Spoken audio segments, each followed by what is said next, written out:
Good evening and welcome to the Village Board meeting for the Village of Pleasantville. Today is Monday, June 22.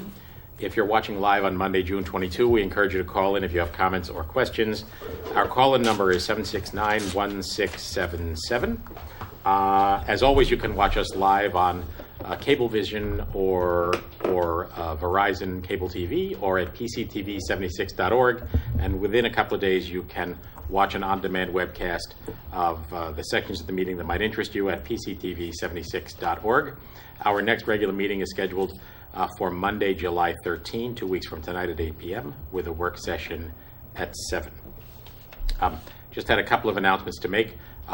We are getting close to the 11th annual Pleasantville Music Festival, which will take place down at Parkway Field on Saturday, July 11. It's a great lineup, all kinds of interesting bands, some great new twists to the way the field is going to be rearranged. The folks at Captain Lawrence taking a bigger role in the Captain Lawrence Beer Garden. I think it's going to be a great day, and I very, very, very much encourage you to get yourself to PleasantvilleMusicFestival.com to read all about it, and from there you can link to Ticketmaster to pick up tickets in advance so as not to have to wait in line. One point I wanted to remind everybody of is that the tent city where people bring tents this year was on a reservation basis, and all of those reservations have sold out. So pay close attention to that. Don't bring your tent to the music festival if you don't already have a reserved spot. If you're interested in getting a preview of some of the bands, there's also a PCTV show that's up right now on the PCTV channel, and you can also get it on an on-demand webcast with a bunch of clips, and there are also connections to clips at the website. So it's going to be a great day. We very much encourage you to get tickets in advance. You won't have to wait in line. You'll zip right into the 11th Annual Pleasantville Music Festival. The other thing I wanted to mention, I don't think I was clear enough last meeting in thanking the folks at the Fancher Nickel Post number 77, that's the Pleasantville branch of the American Legion, for the help that they gave us and give us every year for our Memorial Day ceremony. And we got a letter from Roy Westmoreland of the Fancher Nickel Post thanking Bob Travis, our highway foreman at DPW, for the assistance that he and the team at DPW has provided with the flags that are on the main roads around the village. And I bring it up to remind everybody that as you see those flags, that is a project that was funded by the Fancher Nickel American Legion Post, and which was assisted by contributions from a bunch of public-spirited organizations. The village put those up, and we'll take them down just after Veterans Day, but it's added a really great patriotic feel, especially for Memorial Day and when we had the fire department parade. So thanks to the Fancher Nickel Post, and thanks in particular to Roy Westmoreland of the Fancher Nickel Post, who did a yeoman service in raising the money and making the flag project happen. Farm Market, Going Great Guns, Saturday morning, 8:30 to 1 out in Memorial Plaza. I encourage everybody to get down there and take a look. And also happy to report that the pool has kicked off to a new season with the renovated pool house. Substantial improvements in the bathrooms, new outdoor showers, a better look all the way around. So if you haven't actually already joined the pool, we encourage you to take a look. It's shaping up to be a really good season, and I know that the folks at the pool and at the rec department are talking about a bunch of new programs and some new events that may take place. So anybody else have something they wanted to announce? Yes, I have something quick. Go for anybody who was wondering what happened to the duck race at the pool on Sunday, the duck race was postponed due to the hurricane that came through here, and because we didn't want the ducks flying all the way to Ohio. So the duck race is now going to be held on July 26th at 12:30 p.m. That is the day of the Pleasantville Swim Team Invitational Meet, which is a lot of fun. If you've never been to an invitational meet, it's really a lot of fun. There's 4 or 5 teams that come, and the kids really have a lot of fun. Lots of different races, some very creative types of swimming that you may see there. I don't know if we're going to be able to have the clinic that goes along with the duck race. Usually we have a sort of a swim clinic with the instructors and some of the teammates, and then little children, smaller kids who are learning how to swim. We're trying to figure out if we're going to be able to get that in between the invitational and the duck race. But all else, failing, we will have the duck race. The ducks will be merrily sent down the creek at 12:30 on July 26th. We will also be selling ducks between then and now to support the Pleasantville swim team. So one duck, $5, family of 5, $4.20. Get your ducks, decorate them, bring them to the duck race on the 26th, and let them go down the chute. Yeah. Oh, and remember the Where do winning you duck. buy them, Steve? What? Where do you buy them? You can go onto the Pleasantville website. The Pleasantville, the village website has this as well, but the Pleasantville swim team website is pleasantvilleswimteam.net, and all the information that you need to buy a duck is there. You can also adopt a duck right at the actual event itself. First place duck wins an Apple Watch. Wow. So this is Sport watch? What serious stuff. This is serious stuff. And we'll have prizes for like we usually do for backwards duck and sunken duck and upside down duck and last duck. They don't get the Apple Watch? They don't get the Apple Watch. Only the fastest duck gets The fastest Good duck. prizes, though. Yeah, All good prizes. Thank you. All right, that's great. Anybody else? Join the swim team. Yep. Are there comments from the public? Anybody have something they wanted to bring to our attention? Welcome, sir. If you just come up to the mic and let us know who you are and where you live, so the folks at home can hear from you. Real quick, my name is Chuck Dewey. I live at 26 Bedford Road in Pleasantville. I've been in town for about 40 years. I have a question concerning our deal with this ESOPs, with one of the energy issues that we're Yeah. looking at. Is this going to be a public hearing so we can comment on it and So the we'll have- pluses and the minuses of it? Yeah, what we're proposing to do tonight, we have a resolution on that we'll vote on to post a public hearing on the subject, which would take place on the 13th, 2 weeks from now. Okay. And then if in the end the resolution is passed in whatever form it's finally passed, and the village participates in this program, Sustainable Westchester, which is a membership group that includes 40 some odd Westchester municipalities, would take the municipalities that have agreed to participate, on their behalf solicit a contract from an alternative energy supplier. And As recommended by Con Edison recommended, these are approved by Con Edison. These No. They alternative- basically put it out to market. They take Right. bids. They put it out for Put it market. out, okay, who wants to Just to be clear, the delivery of the energy and the maintenance of the system and the lines to your house and the meter and all That's all continue Con to be Ed. Con Edison Sure. and would always Right, remain that right. way. Con Edison actually, by all reports, is happy to have customers leave because they're not really they don't generate any energy at all anymore. Exactly. So bottom line is the strategy is the Sustainable Westchester would aggregate this demand, a whole bunch of customers. They believe that in the marketplace they can get a better price than is currently charged by the Con Ed energy purchases. And what's the logic on that? Well, the logic on that is twofold. One is Con Edison is proscribed by law against making any money on their energy purchases. That is, they buy energy and then they sell it at exactly the rate Right. they bought it from. That seems like it would be a good deal, but in fact what it means is that they have no incentive to take any risk, whereas the lowest rates in the energy market are mostly achieved by companies that are out there and making energy futures bets. As a result, they're able to capture good deals at various points, and every now and again they make a bet that loses, just like the bond market and hedge funds sure. and all of that. So But they have service charges too, the right, SGOs. this has existed in many other states. The advantage those of us who support it, and I'm one of them, perceive here is that there's an opportunity for people to save money, in addition to which one of the reasons people haven't switched to an alternative energy supplier, and I'm a case in point, I still buy my energy from Con Edison, is I'm not in a position to assess what I'm being offered. You know, guy knocked on the door, the direct mail piece. A lot of people have had bad experiences with ESCOs where they feel like it was a bait and switch.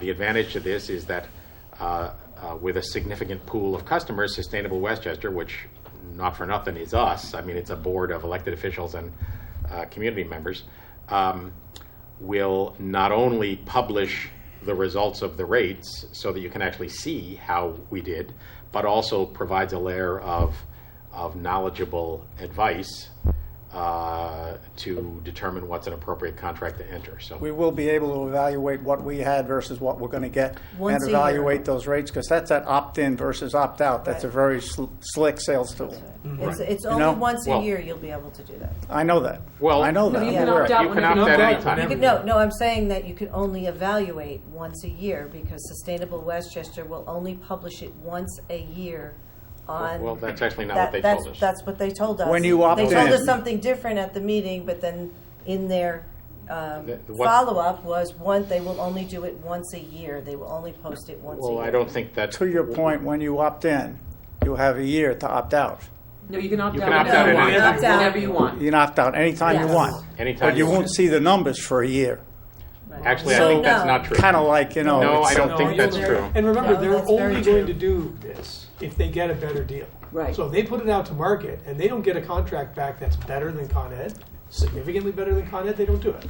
So there's really no way to end up with a equal or higher power bill.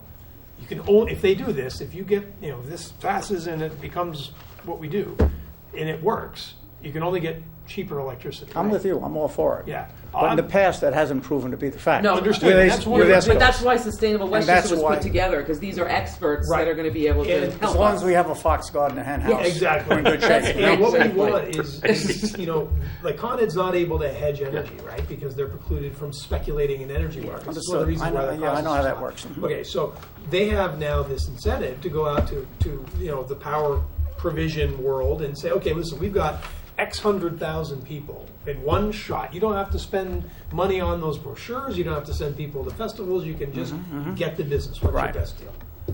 It's buying in bulk, and if they don't get something back, And they have more reject it. purchasing power than Con Ed has. Well, but Con Ed isn't really utilizing that power because they're No, not they allowed don't to. have more purchasing power. But Con Ed doesn't they're have not purchasing able to- power. Yes, they do. No, they don't. Yes, They're not, Well, they have so- the purchasing okay. power by default. I'm but just they're glad not we're giving it Yeah. that kind of consideration because there have been some fiascos Yes. with ESCOs. And And no I'm doubt. sure we're all aware of it, Yeah. and that'll all come out in the public hearing. Thank you very Exactly. much for your Thank you, time, sir. and I Thank you, sir. appreciate what you Thank do you. for the village. Appreciate it. Thank you. So just, Minnie, my understanding, and I'll go back and track this down, is I that, hope you do because we got a conflicting story from them. so I don't think it was a conflicting story in my memory of it, and I could be wrong, but I think that the Public Service Commission enabling regulation required them to post this once a year.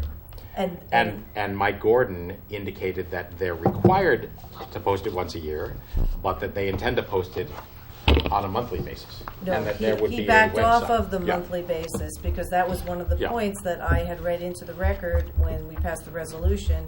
And he backed off of the once a month and he said he's required to do it by year. I said, but you said you would do it quarterly. That's what he said, quarterly, not once a month. But he said he couldn't say which one it was going to be.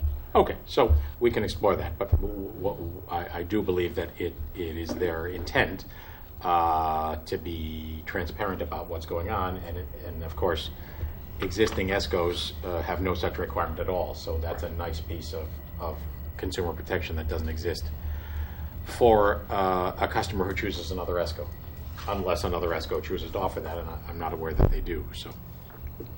All right, anybody else, any comments from the public? Call in number 1-769-1677. All right, with that, let's go to the resolutions. Steve, 110. Okay, now this is in two parts, and I understand I'm just going to read both. Right, 'cause with two fiscal years Two fiscal there. years. We were sort of bridging the two fiscal years, so I'll do the first portion first and the second portion second. Go So, for it. resolve that pre-check register dated June 22nd, 2015 for fiscal year 2014 to 15, covering check numbers 80790 to 80829 has been reviewed and they are hereby approved as listed below. From the general fund, the water fund, the capital fund, the refuse fund, the pool fund, trust and agency fund, and the trust and agency fund for a total of $171,369.18. And further resolved that pre-check register dated June 22nd, 2015 for fiscal year 2015 to 16, covering check numbers 80791 to 80830, has been reviewed and they are hereby approved as listed below from essentially those same funds, the general fund, the water fund, the capital fund, the refuse fund, the pool fund, and the trust and agency fund for a total of $751,835.17. Is there a second? Second? Second. I want you to know that I can't do that. we don't spend I'm so used to seconding. we don't spend $1 million twice a month No, all year long. not very often. We have some big bills in here, including our workers' comp bill and. But also there was the to Cronin and Cronin, the tax cert. Did you find the 800-pound gorilla in here? Yeah, That was that's the the tax second cert. half payment Yeah. to For the Stop and Shop tax Yeah. certiorari, which is 130. We made the first half payment last fiscal Yeah, that's a year. big number. And this is And- our last payment. This is it, right? And then I have something else. There was a cost in here in the 2015 for defibrillator costs, and I'm not. questioning the cost. How many defibrillators do we have, and where are they in the village? Just made me think. Just I don't about know every where. building, but the police cars have them All too. the cars All have the cars them. have them. Yeah. Yes. Okay. And so what are they pieces that just have to be Probably replaced? just the battery pack, Okay. because these are portables. No, I just wanted to make sure that all But I'll our ask. cars have them. And it could have just been a maintenance contract. I'm not sure what this was Also, about. Patty, there was guide rails for Grand Street? I have Yes. the same question. Yeah, what's Okay. that? Oh, thanks. We had to replace the guide rails over the short section of Grand Street, the other side of the Parkway. They had been hit several times to the point where they disengaged and came off of the post. So it was a pretty extensive project to take out the old steel and fabricate, get new rails put in. We have a company that does that because we don't have the capacity to put those in. I had another question. Mm-hmm. About $15,000 to Mount Kisco Pool Service. Was that for? They opened the pool for us. They opened the pool for us. Okay, I didn't know if we needed. They some do more, all of that. Like there was more work over and above all the great work we've already done. If there was something more, but no, Filtration that's work just and normal all- That's service. a normal. Yeah. Shocking To get started. with chlorine and that Okay. whole 9 yards. So. Mm-hmm. Any other questions? No.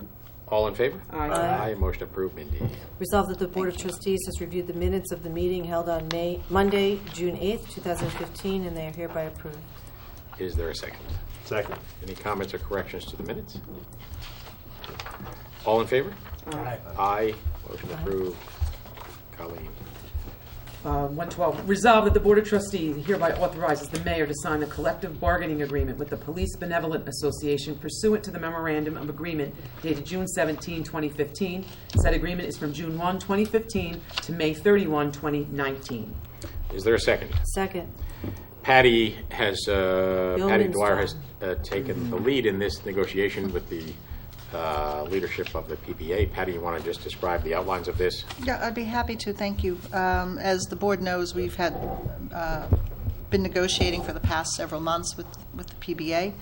I think all of those sessions were quite productive and helped move this forward to this point.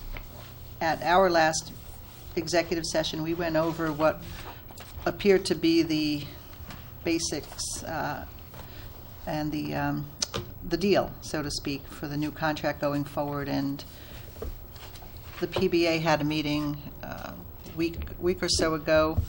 They ratified those terms as well. So the president of the PBA and I were able to sign off on the memorandum of agreement, which basically states in part several things in the preamble, but it does require that the contract terms change as follows. It's a 4-year term going forward. This contract will take us through May 31st, 2019. The wages will adjust in each of those years at 2.25%, 2.5%, 2.25%, 2.5%, and there's a salary schedule that follows. There was the opportunity to eliminate a position of detective sergeant. We're no longer funding that position in the contract. There were several matters in here that were affecting dates where certain things would be payable, such as holiday pay and accumulated accrued time or vacation time.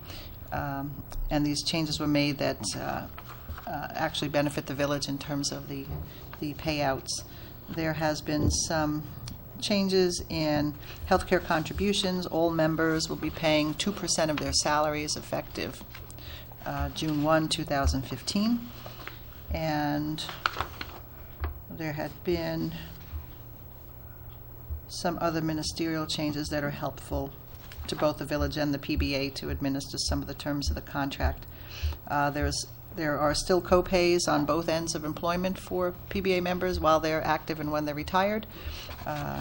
So we didn't depart from our particular policies or obligations there.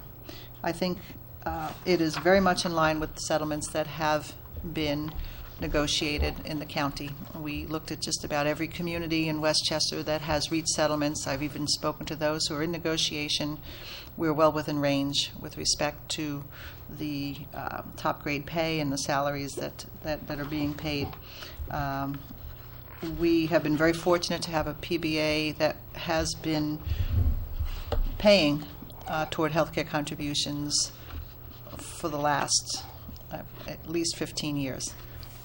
That is not the case in many municipalities. So I would say that, of course, I recommend this settlement. I think that we are in a good position to strategically plan and finance, the village's operations going forward, knowing that one of our biggest cost drivers in our budget has been settled and resolved for 4 years. That's a big benefit to the village as we do budgeting going forward.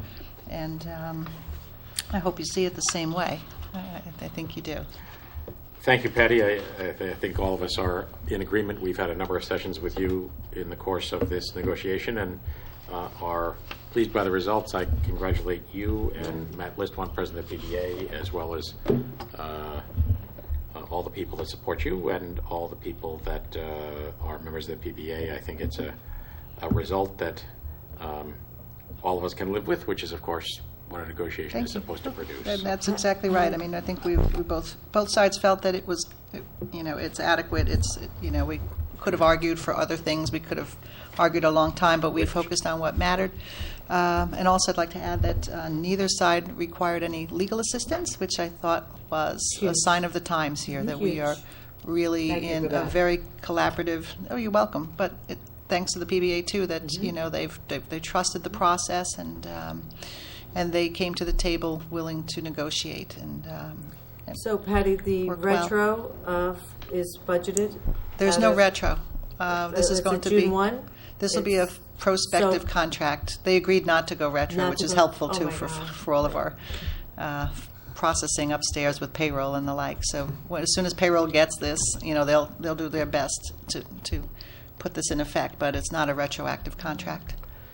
Well, I know, very unusual. They're going to get it in about 5 got their seconds. sides on their I promised them I would try Great to job, move Patty. it forward Yeah. fast. Great Likewise. job. Thank you. And Quite thank you welcome. to Matt and the folks at the PBA. So, all in favor? Aye. Motion approved.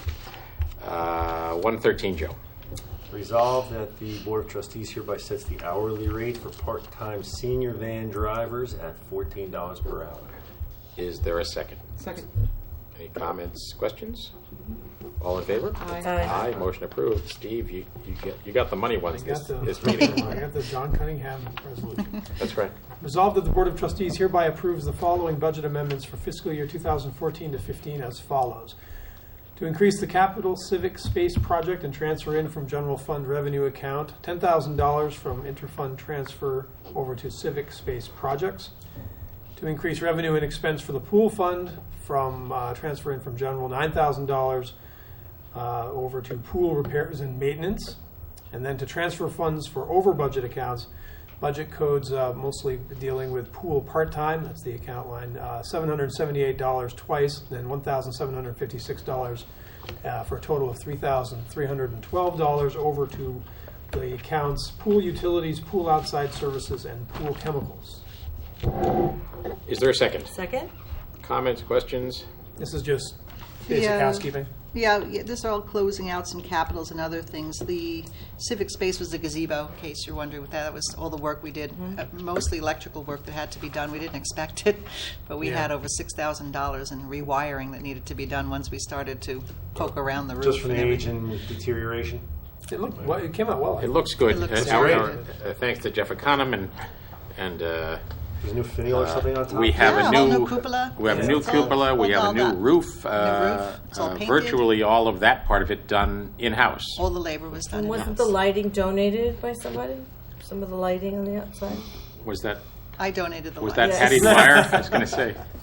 And the $9,000 Yes. for pool repairs, that's not related to the renovations? Is it? The $9,000 was due to, minor repairs in last year's budget. This is just to cover expenses from the prior year. This isn't capital. Okay, Those were just line items that went over. good. All right. All in favor? Aye. Motion approved. Mindy. Resolved that the Board of Trustees hereby approve the following budget amendments for fiscal year 2015 to 2016 as follows. To increase capital civic space project and transfer in from general fund revenue account $113,000 from interfund transfer into civic space projects, and to increase capital sidewalk project and transfer in from general fund revenue account to close old accounts H541 .201/14490 created in fiscal year 2014 and create a new account H540.201/16490, $50,000 interfund transfer into sidewalks into that account. Is there a second? Second. These are all adopted in your current budget. In fiscal year 2016, we set aside money in transfer to capitals to get the new pay stations, if you remember. We also have money set aside for sidewalks, and we had money set aside for some vehicles, I believe. So they go through transfer to capital. On the pay station subject, I know a number of people have asked me about this, had frustration with the pay and display parking meter that's in the Manville lot behind the bookstore, Dunkin' Donuts, display is a MacArthur's. pain. It's awful. It's a problematic machine. It gets jammed. We have trouble, all kinds of trouble. It doesn't owe us anything. It's 10 years or more old. Oh, we got it. We got whatever money's worth out And of it. I guess. we're replacing it. Better times are coming. What kind of machine? We go into like the White Plains model, Yes. where you take a ticket and Digital maybe... pay tech. We had them come here with a sample. Yeah, It was a sample. very good Muni meter. Use your credit Same thing though. You card. have to go back. Unimeter and White Plains are great, and you can replenish over the phone. That's going to be all up to you if you want to set that policy. That But all I'd recommend. costs- that- you- That's all you more know. That all money. costs money, That's but additional. Yeah, we're, so we're not- Never mind, we're not doing it. Well, well, I don't also know it's- about that. I mean, these are things we're going to need to do. But Yeah, We're going to yeah, need we can. Right. That's It's a the great great service, thing. so that we Yeah. don't run out of time. Right. setting We have us a lot up of for options. I am progress. curious though, when we say interfund transfer, where is that money coming from? What budget? Where? General. It's in general. Okay. Yeah. All right. I see. Other- it. When So you this is look the at the vehicle we adopted talked about, that's budget, in there as well? when you look at our adopted Yes. budget Which for would be in the fiscal civic year, space when we just project. adopted, Yeah. you'll see I in the guess. back of the budget, the general fund, there's a few lines So all we the way in the just back. put it- One says interfund transfer to capital. Patty, the It's a vehicle, number, and that's this is in civic space projects? number. I have to check. I think it is. Replacement for the Taurus wagon? Yes, I think it is. Okay. We'll have Kind to of a ask weird Mary. place to put it. Well, we transfer to capital. We buy it as a capital instead Right. of a line item. I think that's where we put it. I'll ask her. All right. I just And don't have the she, detail. and she proceeded in finding out which one she wants to know. At our last staff meeting, she was closer to coming to a conclusion on which way to go. She wants to find something on state contract because it just Right. saves a lot of aggravation, you know. Yeah, that's fine. So, Or saves a little aggravation. oh, it's a lot. Relative to, no, I know, I mean, there's just plenty of aggravation. And usually Testifying. the problem with that is that most of the dealers that are on state contract are out of state. So now if you have trouble with the car, you know. So, what sense does that make? I know. It's interesting. All right. State contract. State contract. All in favor of number 115? Aye. Aye. Motion approved. Colleen, 116. Resolved that the Board of Trustees hereby authorizes the village clerk to notice a public hearing for Monday, July 13th, 2015, 8 p.m. prevailing time, 80 Wheeler Avenue, Pleasantville, New York, to hear comments as it pertains to a local law to establish a community choice aggregation program as follows. To add Section 1, the code is hereby amended by adding a new chapter entitled Community Choice Aggregation Energy Program as follows. This is in the record. There are 6 articles, I believe, included in this, and based on the conversation that we had earlier, there are going to be some changes to the document as it exists today that will be resent out, Patty, Yeah, via be the noticed. website and, Right. and It'll be via legally noticed email. with some So it's going to be a changes. little bit different from what you see Correct. here. Is there a second? Second. So, just as Colleen reported, we had a work session today, and we'll continue with that. Joe Stargiotti, you want to comment on? Yeah, so when we considered putting this on for public hearing, we were provided proposed legislation that had been pre-drafted, and I proposed some changes to it before now, which we discussed at work session earlier tonight. And as a result of that work session, there are going to be a couple more language changes, but the local law as proposed local law as amended by me and after discussion with the board at work session is the proposed local law that will be on for a public hearing on the 13th. And as a result of the public hearing, of course, there can be maybe perhaps more amendments after hearing public comment. Thank you for that, Joe. We also circulated that to council to get opinion from our village council about that. And anyone who's interested in this subject can pick up the copy of the proposed law that we'll discuss at public hearing when it gets noticed and goes up on our website. Yeah, what's going to be published on the website for the public hearing is going to be as amended. That's correct. Right. All right. As published. So I have comments I'd like to read into the record because I'm the only dissenting vote on this, and I just have a couple of thoughts and concerns before this is voted on. First, I want to thank my colleague Joe Starchiati for addressing the policy issues that were in the local law that was written and presented to us by Sustainable Westchester. The local law as it was written was not in the spirit of the resolution that this board passed by a vote of 4-1. Each and every trustee and the mayor voted yes because they said they wanted to offer savings to the residents, and I have no reason to believe that they thought anything differently. But I don't think it was anybody's intent to dictate energy policy. The local law as it exists is an energy policy, not a resolution of savings. Second, I still question the authority of this board to pass a local law that enables us to make energy choices for our residents. The local law the Village of Pleasantville and most municipalities have are vehicle and traffic laws, zoning laws, public safety laws, and quality of life laws. None are policies such as this. What power are we giving a future board? Can down the road a future board point to this local law to dictate what type of energy you buy as a resident, or that your energy usage is not within the law? It would simply require a 2-week notice for another public hearing. Lastly, I go back to the premise of an opt-out program. If everyone is so confident that this will prove to be a win-win for our residents, then let them make the choice and let them opt in. There would be no need for a local law. We would have the mandate of the people to enforce this. And I caution this board to enter into the realm of setting policy-driven laws in our community. Thank you.